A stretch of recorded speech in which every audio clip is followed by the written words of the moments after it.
Bismillahirrahmanirrahim.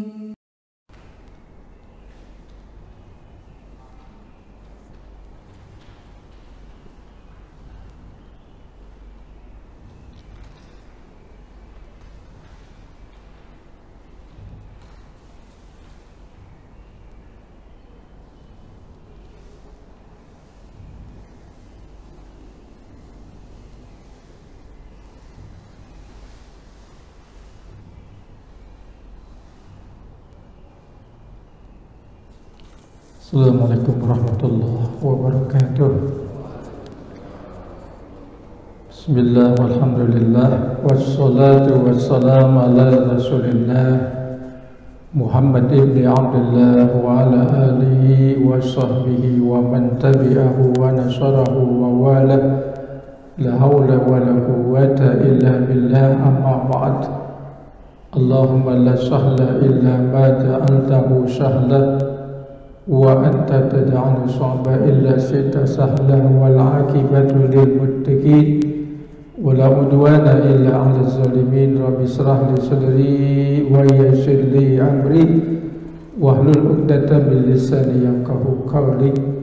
Wa qala syaikhul mu'allim rahimahullahu ta'ala wa adama nafa bihi wa bi barakati ulumihi wa bikum bid daraini amin. Para hadirin jamaah sekalian yang kami hormati, sebelum kita mulai kaji kita awali dengan baca Ummul Quran suratul Fatihah. Semoga senantiasa Allah Ta'ala berikan kita sehat walafiat, dipanjangkan umur kita dalam taat kepada Allah, dimurahkan rezeki kita yang halal, yang berkah, yang banyak untuk bekal ibadah kepada Allah Subhanahu wa Ta'ala. Kita hadiahkan Fatihah untuk orang-orang tua kita yang telah mendahului kita, guru-guru kita, kerabat kita, jamaah kita. Semoga Allah Ta'ala ampuni dosa-dosa mereka. Allah Ta'ala lapangkan alam kuburnya, dijadikan alam kuburnya menjadi satu taman dari taman-taman surganya Allah Subhanahu wa Ta'ala. Ala hadhihi niyyah likulli niyatin salihah wa ila hadratin nabi al-fatihah. Bismillahirrahmanirrahim. Alhamdulillahi rabbil alamin arrahmanirrahim maliki yaumiddin. Iyyaka na'budu wa iyyaka nasta'in ihdinas siratal mustaqim siratal ladzina an'amta 'alaihim ghairil maghdubi 'alaihim waladdallin amin. Bismillahirrahmanirrahim. Syurutus sujudi, syarat-syarat sujud.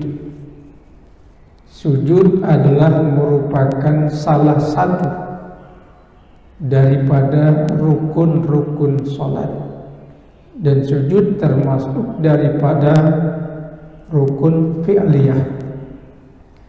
Jadi di dalam salat ada rukun qalbiyah, ada rukun fi'liyah, ada rukun qauliyah. Rukun qalbiyah adalah rukun yang ada di dalam hati, yaitu niat. Rukun fi'liyah adalah semua gerak-gerik kita di dalam salat, seperti berdiri, ruku, i'tidal, sujud, duduk antara dua sujud, termasuk daripada rukun fi'liyah, rukun perbuatan.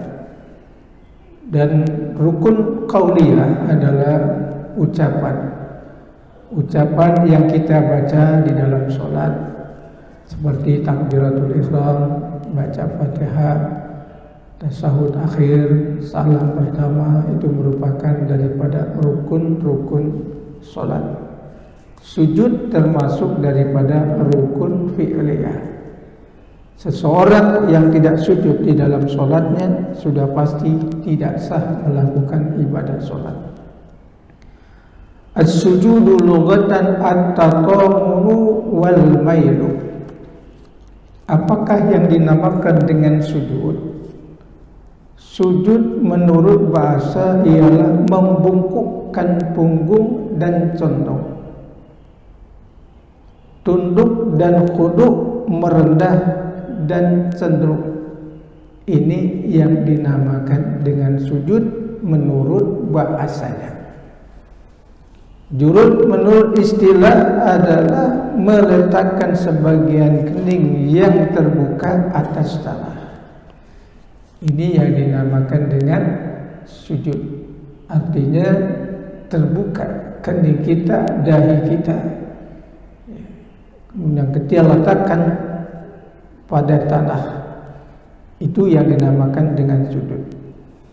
Bila kita perhatikan di dalam surah Al-Hajj ayat 77, Allah Ta'ala berfirman, A'udzubillahi minasyaitonir rajim. Bismillahirrahmanirrahim. Ya ayyuhalladzina amanu ruk'u wasjudu wa'budu rabbakum waf'alul khaira la'allakum tuflihun. Ya ayyuhalladzina amanu, wahai orang-orang yang beriman. Artinya ini ayat adalah merupakan ayat Al-Madaniyah, diturunkan di kota Madinah. Jadi kalau ada kalimat ya ayyuhalladzina amanu, itu diturunkan di kota Madinah. Namanya ayatul Madaniyah. Kalau ya ayyuhan nas, itu kebanyakan diturunkan di kota Makkah. Kenapa Allah Subhanahu wa taala firmankan dan ya ayyuhalladzina amanu ketika di kota Madinah? Karena penduduk-penduduk Madinah saat itu kebanyakan mereka sudah beriman kepada Allah. Sedangkan di Mekah Allah Subhanahu wa taala firmankan ya ayyuhan nas, wahai sekalian manusia, karena pada saat itu penduduk Mekah belum banyak beriman kepada Allah Subhanahu wa taala. Ya ayyuhalladzina amanu ruk'u, hai orang-orang yang beriman, rukukah kamu. Rukulah kamu artinya merupakan fi'il amr, suatu kata perintah yang wajib untuk dilaksanakan. Irka'u, roka'a yarka'u, irka'u merupakan fi'il amr jamak. Rukuklah kamu, wasjudu, dan sujudlah kamu, wa'budu rabbakum, sembahlah Tuhan kamu, waf'alul khaira la'allakum tuflihun, dan perbuatlah kebajikan supaya kamu mendapat kemenangan. Ini adalah ayat yang memerintahkan kita sebagai orang yang beriman untuk melakukan sujud kepada Allah Subhanahu wa taala. Dalam arti kita menghambakan diri kita kepada Allah. Lain hanya Allah telah perintahkan sujud, ya iblis kepada Nabiullah Adam, bukan berarti iblis untuk sujud kepada Nabiullah Adam, namun sebagai penghormatan iblis kepada Nabiullah Adam alaihi salam. Kemudian di dalam satu hadis Rasul sallallahu alaihi wasallam bersabda, "Alaika bikasrati sujudi lillahi fa innaka la tasjudu lillahi sajdatan illa Rasulullah sallallahu alaihi wasallam." Faqala, "Rafa'akallahu biha darajatan wa hadu anka biha khati'atan."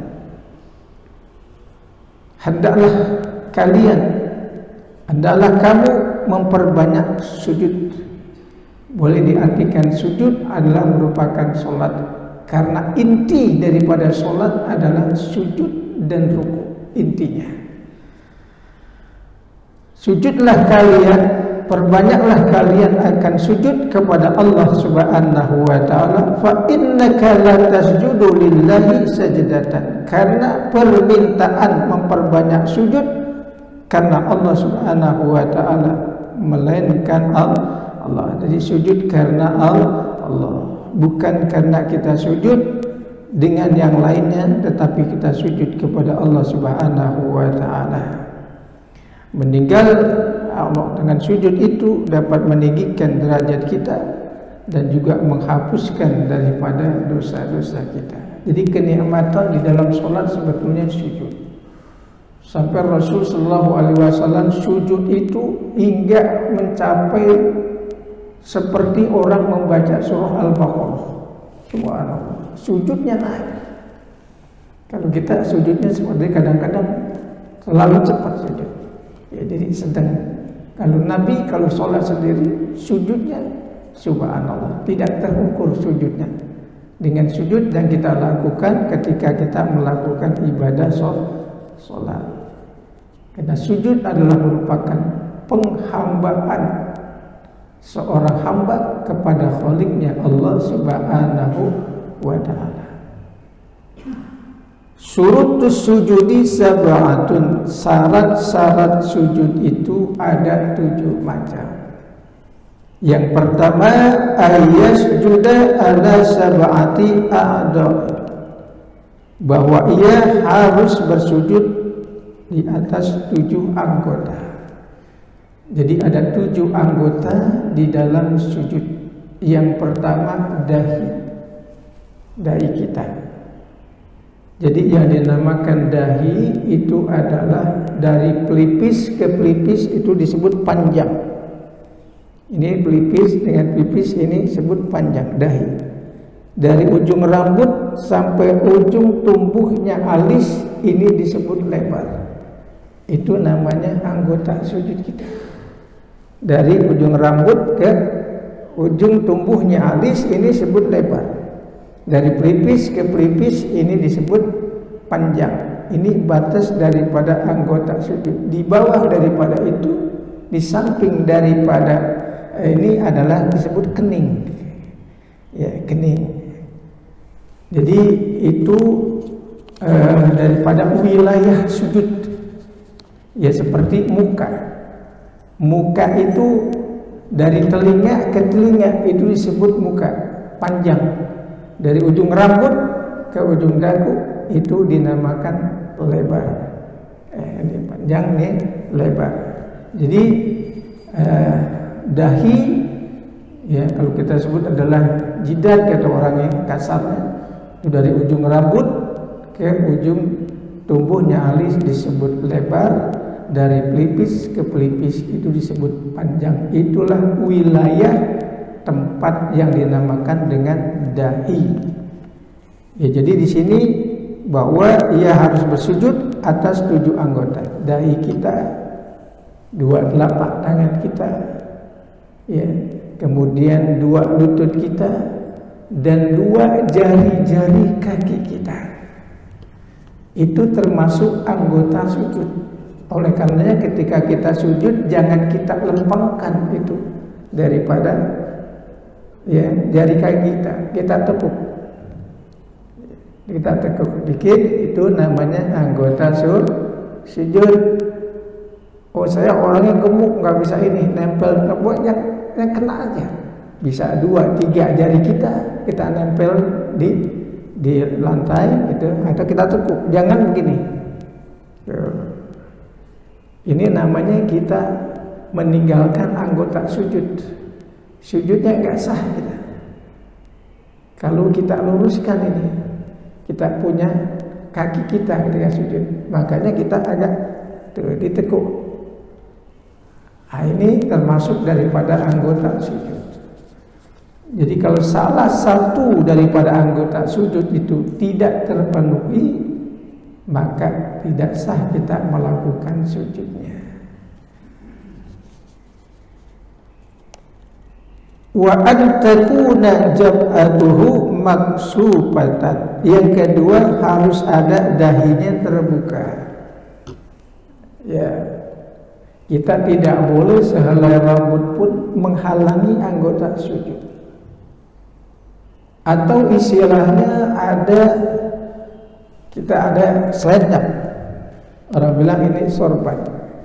Kalau selendangnya ini jatuh pas di tempat kita sujud, maka kita sujudnya di selendang, tidak sah sujudnya. Berarti kita menutupi anggota sujud. Bagi ibu-ibu juga pakai mukena. Ya, mukenanya hendaklah tarik ke atas sedikit. Jangan sampai mukana'nya ini menutupi dahinya, karena dahi adalah merupakan anggota sujud. Bila tertutup anggota sujud dengan mukana'nya, tidak sah sujudnya. Atau di tangan begitu juga enggak boleh, ya. Ya, kita di tangan, pakai tangan gitu juga enggak boleh sujud pakai tangan. Nah, ini juga tidak sah.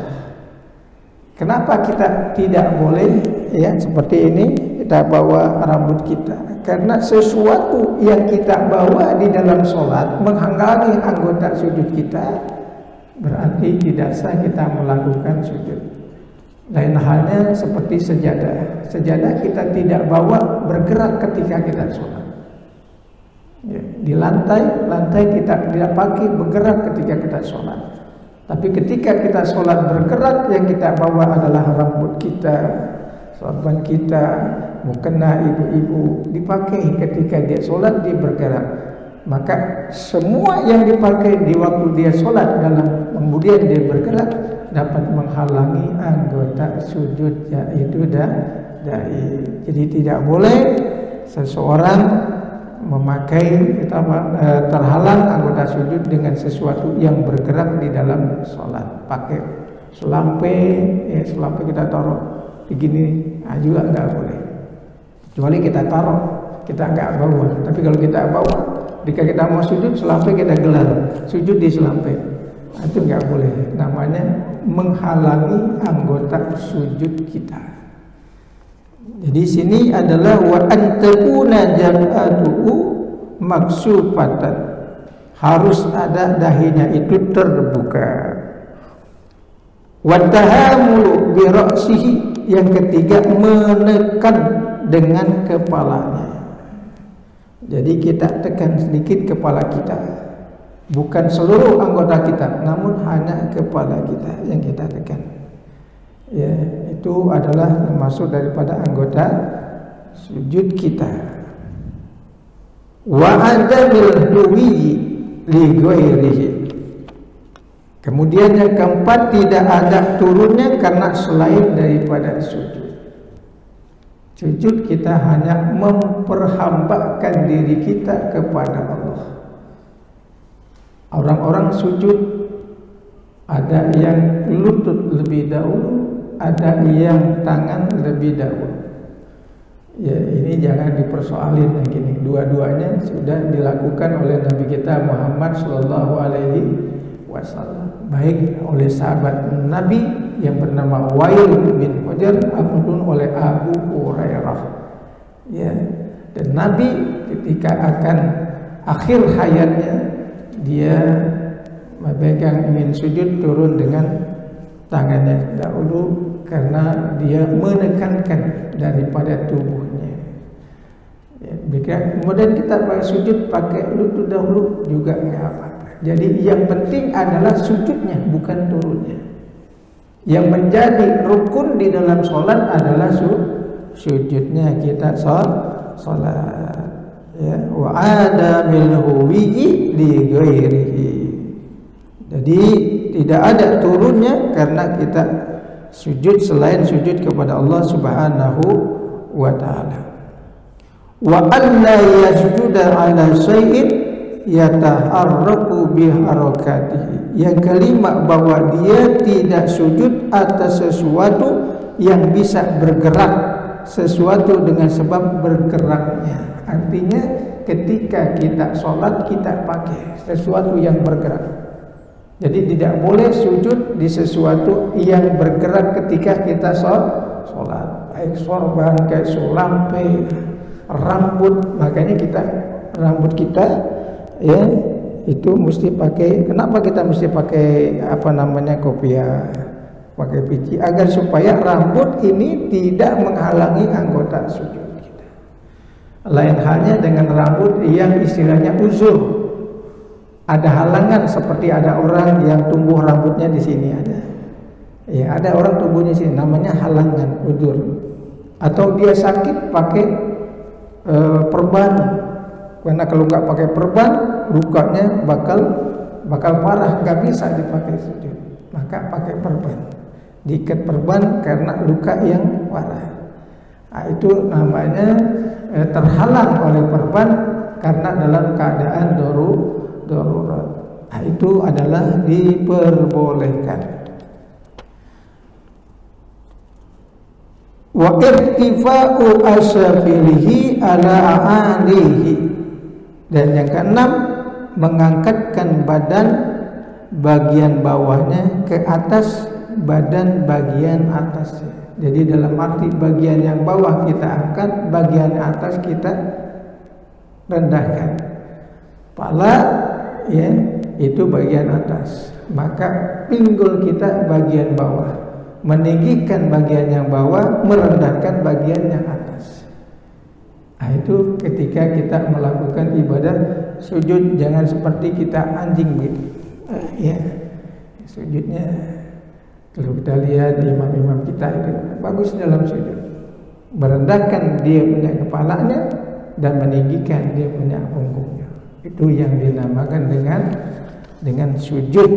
Ya, jadi kesempurnaan kita melakukan ibadah di dalam sholat.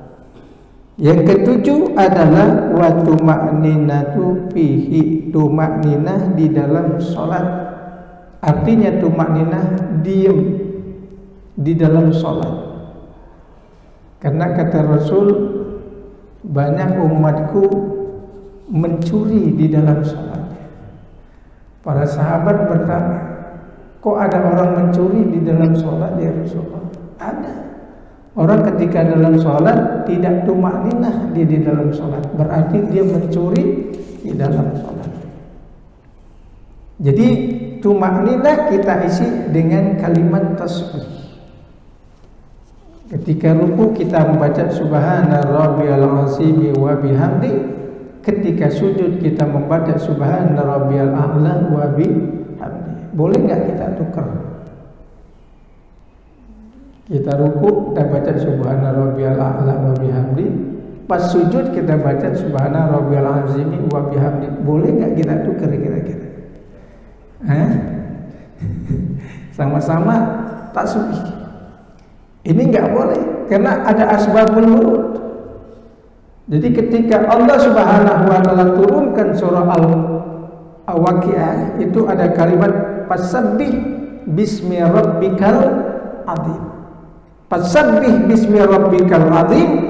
Ketika turun ayat itu Rasul sallallahu alaihi wasallam memperingatkan, ya, memberitahukan kepada para sahabat, faj'alu fi ruku'ikum, jadikanlah kalimat tersebut di dalam ruku' kamu. Itu ada asbabul nurud. Enggak sembarang baca subhana rabbil azim bihamdi. Enggak, itu ada asbabnya, ada sebab-sebabnya. Ketika turunnya surah Al-Waqiah dengan kalimat fasabbih bismi rabbikal azim, Rasulullah bersabda faj'alu fi ruku'ikum, jadikanlah kalimat tersebut di dalam ruku' kamu. Subhana rabbiyal azimi wa bihamdi. Ketika ruku itu ada turun firman Allah sabbihisma rabbikal a'la.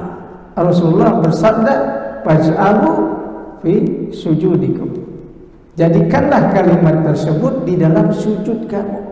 Jadi ketika kita sujud kita membaca kalimat subhana rabbi a'la wa bihamdi. Itu ada asbabul wurudnya, sebab-sebabnya, ya, bacaan-bacaan tersebut ya diperintahkan oleh Nabi kita Muhammad sallallahu alaihi wasallam. Rasulullah sallallahu alaihi wasallam bersabda, umirtu an asjuda ala sab'ati a'zumin alal jabhati wa asyara biyadihi ala anfi wal yadaini wa rukbataini wa adrafil qadamaini. Rasul sallallahu alaihi wasallam bersabda, di mana hadisnya, aku disuruh bersujud pada 7 tulang pada kening seraya menunjuk dengan tangannya kepada hidungnya. Jadi dalam arti mengisyaratkan Rasulullah ketika kita sujud, ya, kening kita, dahi kita, maka hendaklah kita sertakan hidung kita. Jadi jangan begitu. Hidungnya berarti Solo jauh banget. Hidungnya kita tempelkan di mana lantai. Jadi dahi ini kening kita. Jadi kening itu nih, ini kening namanya. Jadi batas daripada dahi kita ini namanya kening. Kita tempelkan. Jadi nggak cukup hanya dengan kening, maka dengan dahi dan kening serta hidung kita tempelkan. Jadi jangan sampai begitu hidung kita nggak tempelkan. Ini tapi hidung bukan merupakan daripada anggota sujud, yaitu merupakan kesunahan. Jadi udah nggak sah kalau hidungnya nggak ditempel, tidak. Hidung adalah merupakan kesunahan saja bila kita sujud, bukan merupakan satu kewajiban, bukan termasuk anggota sujud. Anggota sujud adalah dahi kita.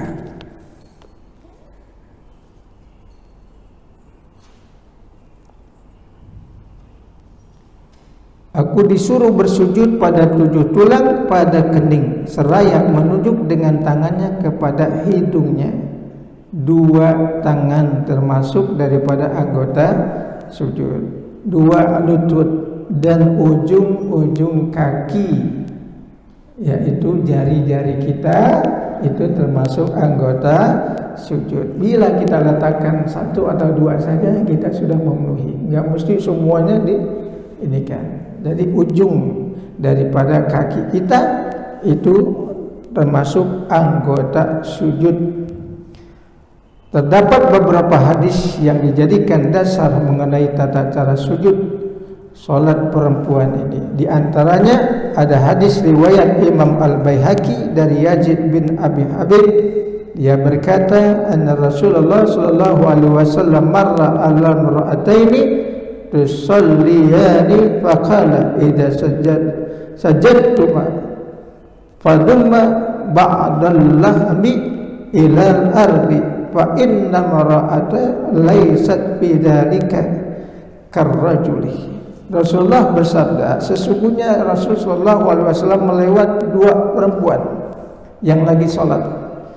Lalu beliau berkata, jika kalian berdua sedang sujud, maka dekatkanlah sebagian tubuh kalian ke tanah, karena sujud perempuan tidaklah sama dengan sujud laki-laki dalam masalah. Jadi bagaimana tangan diletakkan ketika wanita sujud?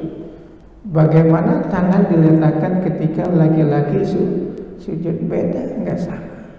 Berdirinya antara perempuan dengan laki juga beda. Rukuknya wanita dengan perempuan dengan laki-laki beda. Sujudnya wanita dengan laki-laki juga beda. Jadi didekatkan tubuhnya ke tanah. Jadi perempuan tangannya jangan di sini. Kalau perempuan ini tangannya di sini ketika sujud, secara otomatis dia sujud di mekanahnya, karena di sini dia sujud. Kenapa? Karena di sini sujud di mekanah enggak sah. Karena kehalingan anggota sujud dengan mukena. Makanya wanita sih. Itu sujud daripada wanita. Jadi beda dengan laki-laki. Kalau laki-laki kan nggak pakai mukena. Itu sujud daripada laki dan sujud daripada perempuan. Sayyidina Ali karramallahu wajhah pernah ditanya tentang masalah makna sujud. Sujud pertama, sujud kedua, artinya apa sih? Arti sujud pertama dan arti sujud kedua. Ali karramallahu wajhah mengatakan ketika sujud pertama, Ali mengatakan Allahumma innaka minha khalaqtana. Ya Allah, ya Tuhanku, sesungguhnya Engkau menciptakan kami dari tanah. Jadi kita memuliakan yang tadinya dimuliakan oleh Allah, maka kita yang mulia itu kita tundukkan ke tanah. Kenapa? Karena asal kita adalah dari tanah.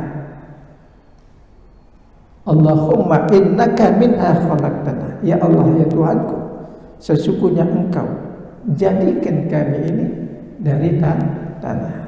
Kemudian ketika mengangkat dari sujud, Ali mengatakan wa minha akhrajtana, dan dari tanah itu kami dikeluarkan. Ketika dia bangkit dari sujudnya, itu artinya dia mengatakan wa minha akhrajtana, dan dari tanah itu pula engkau mengeluarkan kami. Sujud yang kedua maknanya apa? Sayyidina Ali mengatakan wa ilaiha tu'iduna, dan kepada tanah itulah, kepadanya engkau kembalikan kami. Artinya Allah Ta'ala ciptakan kita dari tanah, dan kita dikeluarkan dari tanah, dan kita kembali kepada tanah. Bangkit daripada sujud yang kedua, wa min takhrujna taratan ukhra, dan dari tanah pula engkau bangkitkan kami. Jadi itu ada maknanya. Jadi ketika Ali bin Abi Thalib ditanya oleh seseorang sahabat, maknanya apa sih Ali? Orang sujud 2 kali, sujud pertama, sujud yang kedua. Sujud yang pertama artinya bahwasanya Allah Ta'ala ciptakan kita dari tanah. Ketika bangkit kita dari sujud, maka kita mengatakan, ya Allah, ya Tuhanku, dari tanah pula engkau keluarkan. Sujud yang kedua, Ali mengatakan, dan kepadanya lah engkau kembalikan kami. Ketika kita bangkit daripada sujud yang kedua, Ali mengatakan wa min tahrajna taratan ukhra, dan dari tanah pula engkau akan bangkitkan kami. Jadi manusia asalnya dari tanah, dikeluarkan dari tanah, dan kita nanti juga kita kembali ke tanah, dan kita nanti dibangkitkan oleh Allah dari tanah. Jadi sebetulnya makna-makna daripada gerakan-gerakan sholat itu bermakna bila kita kaji satu persatu daripada gerakan-gerakan di dalam sholat. Mudah-mudahan apa yang kita pelajari insya Allah dapat bermanfaat bagi kita. Amin ya rabbal alamin. Mungkin ada yang kita mujakarah. Ya, di mujakarahin. Siapa ini? Ada batasan nggak, Ustaz? Bacaan dalam rukuk dan sujud. Selama ini kita membatasi hanya 3 kali. Rukuk dan dalam sujud. Apa ada batasan? Iya. Kalau kita sebagai umat Nabi, ya kita baca sampai 11 kali. Baik ruku ataupun sujud. Sunnahnya ketika seseorang imam menjadi imam, pada rakaat pertama sunnahnya agak lama rukunya. Ya. Boleh 3 kali, boleh sampai 5 kali, 7 kali, 11 kali. Boleh. Jadi Nabi membatasin sampai 11 kali cukup. Kalau Rasulullah tidak terbatas. Bahkan sampai sujud itu sepanjang seperti kita membaca sholat surah Al-Baqarah. Subhanallah. Makanya ibadahnya Nabi gak dapat diukur deh dengan kemampuan kita. Kita dibatasi 7 kali, 11 kali, karena kemampuan daripada umatnya diukur oleh Nabi kita Muhammad SAW. Maka hendaklah kita usahakan jangan terlalu lama. Boleh kita 3 kali boleh. Tapi jangan terlalu cepat bacanya. Kenapa? Karena kita sebagai imam, kita menanggung makmum. Tidak semua makmum itu sehat, tidak semua muda. Bahkan ada makmum kita yang sudah uzur, ada yang sakit, dan ada pula yang mempunyai kebutuhan yang sangat tidak dapat dia kejar lagi. Maka dia sujud kita kebanyakan 3 kali. Itu istilahnya sedang nasi gitu. Ya, karena kita lihat berjamaah, kecuali kita sendiri boleh. Mau 11 kali juga boleh bila kita sholat sendiri. Tapi kalau kita jadi imam, kita lihat ukuran daripada kemampuan makmum yang kita bawa. Ya, berarti ya. Assalamualaikum.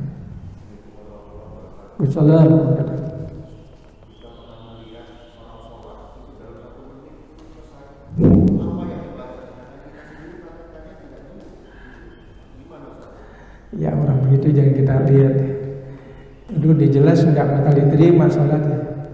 Bagaimana? Saya pernah lihat orang baca Fatihah saja kan kita, ya Allah, orang ini sholat apa kayak begini? Dia nggak tahu rukun-rukun sholat, tidak tahu sunnah-sunnahnya di dalam sholat. Ada sunnah hayat, ada sunnah ab'ad di dalam sholat. Kita bisa membedakan mana yang disebut rukun, mana yang disebut sunnah. Kalau kita terlalu cepat mau ke mana kita? Ya, sedangkan kita istilahnya hanya berapa menit sih kita sholat. Ya, ada orang cepat banget, nggak sampai semenit langsung, oh Allah. Ya, kalau kita bertamu kepada seseorang bicara, cepat langsung pulang, kira-kira gimana? Jadi yang semacam itu jangan kita tiru lah istilahnya. Jelas orang tersebut tidak memenuhi syarat-syarat di dalam atau rukun-rukun di dalam sholat.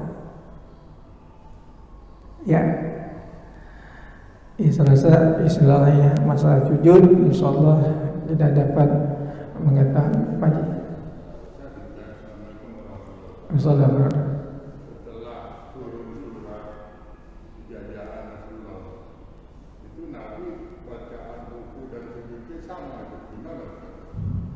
Bukan ijazah.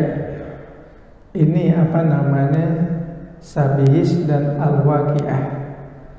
Ya, al-waqiah. Ijazah itu adalah merupakan satu menandakan kemenangan kaum muslimin kepada orang kafir ketika Sayyidina Umar Ibn Khattab itu ya dia masuk Islam. Sehingga pada saat itu kemenangan atau yang disebut dengan Fathul Mekah, terbukanya kota Mekah disebabkan kaum muslimin memenangkan peperangan yang dipimpin oleh Umar bin Khattab. Jadi sujudnya sama karena situasi dan kondisi. Jadi sujud itu adalah sujud menandakan rasa syukur kepada Allah disebabkan Allah Ta'ala berikan kemenangan saat itu kaum muslimin terhadap orang-orang kafir.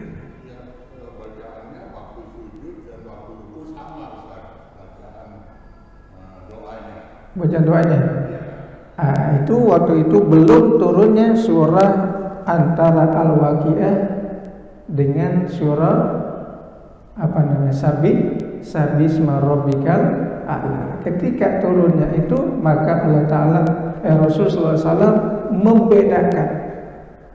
membedakan antara ruku dengan sujud. Bahkan dulu cuma baca subhanallah, subhanallah, alhamdulillah, subhanallah, walhamdulillah, wala ilaha illallah, Allahu akbar.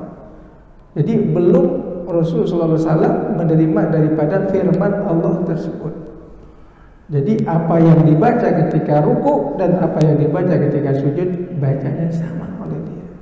Tapi ketika turunnya surah Al-Waqiah dan surah Sabihis Al-A'la maka dibedakan oleh Nabi. Ketika Al-Waqiah turun dengan bacaan fasabbih bismi rabbikal azim, Rasulullah mengatakan baca'ahu fi ruku'ikum. Jadikanlah bacaan tersebut di dalam ruku kamu. Makanya semuanya berproses. Ya, salat itu berproses. Sama seperti gimana kalau kita habis ruku kok bacaannya sami Allahu liman hamidah, enggak Allahu akbar seperti yang lain. Itu ada asbabul wurudnya semuanya. Ya Pak. Wallahu a'lam bishawab. Bismillahirrahmanirrahim. Rabbil alamin. Hamdulillah wa ni'mal majidan. Rabbana lakal hamdu wa lakal syukru kama yanbaghi li jalali wajhikal karim wa 'azimi sultanik. Allahumma shalli ala sayyidina Muhammad wa ala sayyidina Muhammad. Allahumma hdina bi hudak waj'alna mimman yusari'u fi ridhaka wa la tuwallina waliyan siwaka wa la taj'alna mimman khalafa amraka wa 'asab. Wa hasbunallah wa ni'mal wakil, ni'mal maula wa ni'man nasir. La haula wa la quwwata illa billahil aliyil azim. Allahumma inna nas'aluka ilman nafi'a wa rizqan halalan thayyiban mubarakan wasi'a wa khairan katsiran sadan ba'ida. Allahumma ja'alna syakura wa ja'alna sabura wa ja'alna fi a'yunina sagira wa fi a'yunin nasi kabira. Allahumma inna na'udzubika min ilmin la yanfa', min qalbin la yakhsha, min nafsin la tasba', wa min da'watin la yustajabu laha. Rabbana atina fid dunya hasanah wa fil akhirati hasanah wa qina adzabannar. wa sallallahu ala Muhammadin wa ala alihi ajma'in walhamdulillahi rabbil alamin. Subhanakallahumma bihamdika la ilaha illa anta astaghfiruka wa atubu ilaik. Wassalamualaikum warahmatullahi wabarakatuh. Alhamdulillah.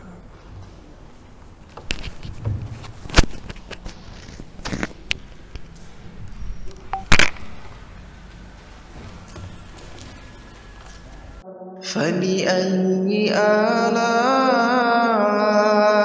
ربكما تكذبان